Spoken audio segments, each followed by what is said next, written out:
Put on your tinfoil hats because I'm going to go deep into a conspiracy about how the VA are going to use regulations that are completely within the VA's control to reduce the amount of paid benefits to veterans every single year.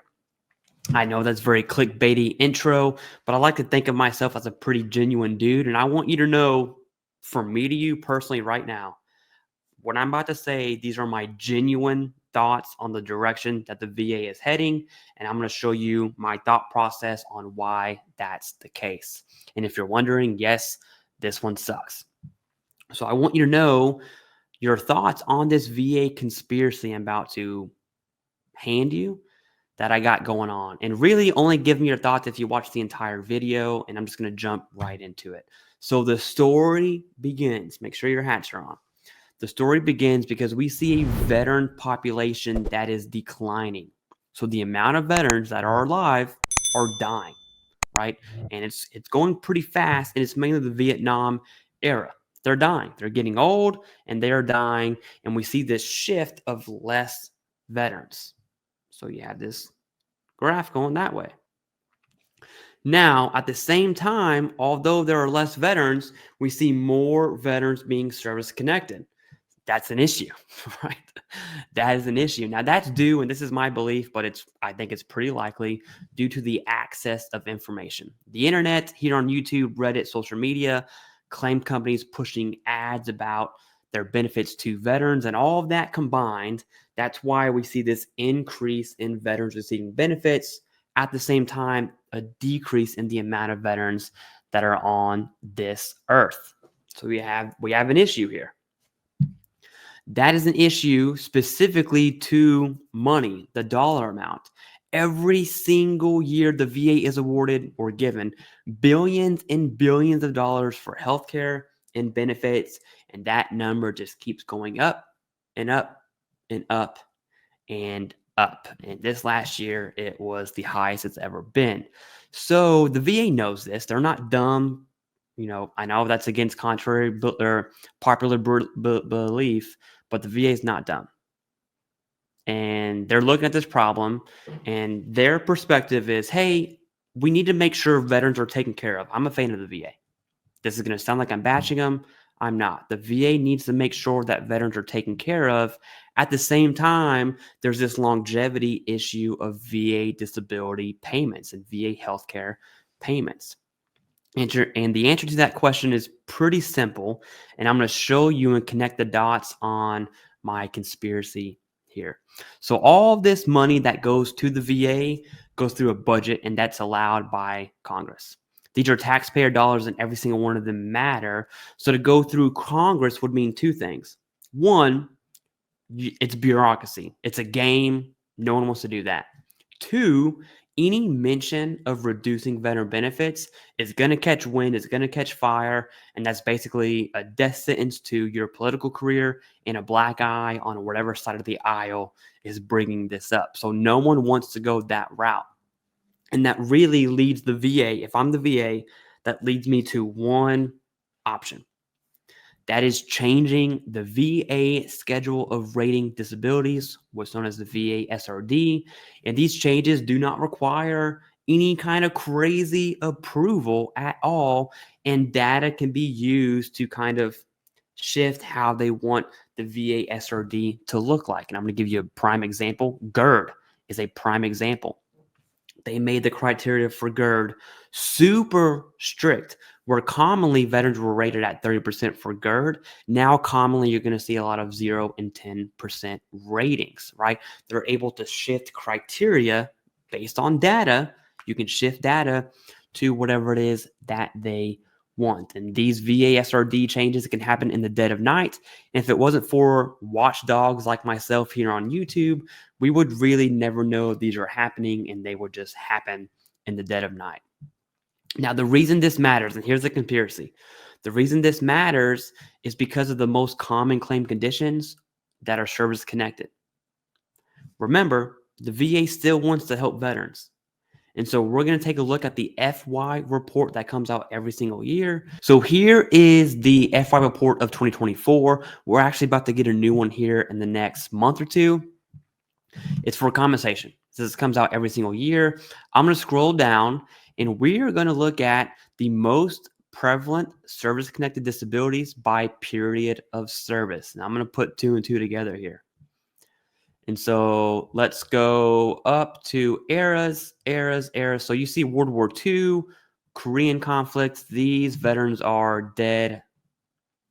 Rest in peace. Thank you for your service.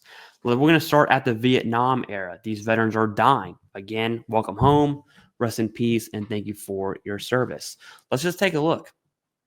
Tinnitus, hearing loss, PTSD, sciatic nerve. There's a reason I'm calling out those 4, not because they're the top 4.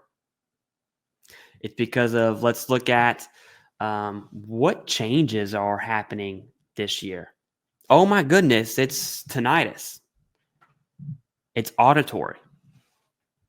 It's mental health. And it's neurological. The sciatic nerve is getting major changes, okay? Along with many, many others. But there we go. One era, top 4. Okay, let's go down to the Gulf War era. Gulf War era includes post 9/11. So we're talking Shield Storm all the way to hot diggity dog right now. All right, let's take a look at these. Tinnitus, there's the auditory again. Mental health, there it is. Sciatic nerve, there it is. Bang, bang, bang. I'm going to include migraines in that because that's also neurological. And we see a lot of secondary service connection to tinnitus, which the tinnitus changes are essentially saying tinnitus is a symptom. So if you aren't picking up what I'm putting down here, I'm going to show peacetime, and then I'm gonna spell it out for you. Tinnitus, there we go. Hearing loss, there we go. Sciatic nerve, there we go. Mental health is even in the top 10 for peacetime. All right. So let me go ahead. We're going to come back to this. Let me go ahead and put two and two together. I'm the VA. I can make in-house changes. I want to take care of veterans. More veterans are being service connected, although the population is declining. However, although more veterans are being service connected, it's at a lower rate. And so I know everyone keeps saying the mental health changes are going to be favorable. I don't think they are personally. And so maybe veterans who are rated at 70% would have now been rated at 50%. 50 would now have been rated at 30%. And these are just small changes that the VA can do to drastically reduce the amount of veterans that are on high VA ratings at the 80, 90, and 100% overall rating. That's a conspiracy theory. Agree with it or not, those are my thoughts, because looking at the most commonly claimed conditions and looking at the VA rating schedules that are changing, they match up. It's almost 1 for 1. It's almost 1 for 1. I don't understand. I don't see how there could be another. I don't see how that's not the case. Anyways, digging a little bit deeper into this because it only gets worse. Scrolling down, so you'll see body systems, okay, auditory, musculoskeletal, and then we look at the most common of the systems here. So let's scroll down, musculoskeletal, neurological, skin, auditory. Look, bang, bang, bang, bang, bang. All of those are changing. Neurological changing, auditory changing, mental changing, respiratory changing. There we go. All of those are changing. Now, this is by body system. It gives you the top 3 per body system. If this ain't telling, I don't know what is. Neurological, major changes. That's not, the criteria is not changing, but tinnitus is changing as a symptom. That's going to affect migraines. Auditory, biggest change of them all, changing. Mental health, all of mental health is changing, all of it, all into one. Respiratory system, oh my goodness, what's number 1? What is it? Sleep apnea. Changing. Oh my goodness, digestive, hinal hernia, aka GERD in the old days. IBS, already changed. So there you go. That's my conspiracy theory. I want to know your thoughts. Now, every week on Sunday, today's Sunday as I'm posting this, I'm going to be highlighting a veteran-owned company. I don't get paid a dime for this. This is strictly me giving back to the community. So we have some beard oils. All right. I put some on for this video. They smell so good. This flavor is sweet wood. That's the one I have on right now. This one is smoky cedar. Here is citrus surge and then calming. This veteran sent me his beard oils. I'm going to give him a shout out. I'm going to do this once a week for various random veteran-owned companies. If you have a veteran-owned company or you like a veteran-owned company, let me know. I will absolutely give a free shout out and just give some exposure. Is this gonna be life-changing sales for this company? No, it's not. But for those of you who made it to the end, look, we have this beard company right here, beard oils. I'm telling you, I've been using this for about a month now. I genuinely like it. All right. The smoke wood, what is it? The Sweetwood, sorry. Sweetwood is my favorite. It's also my wife's favorite. She likes it.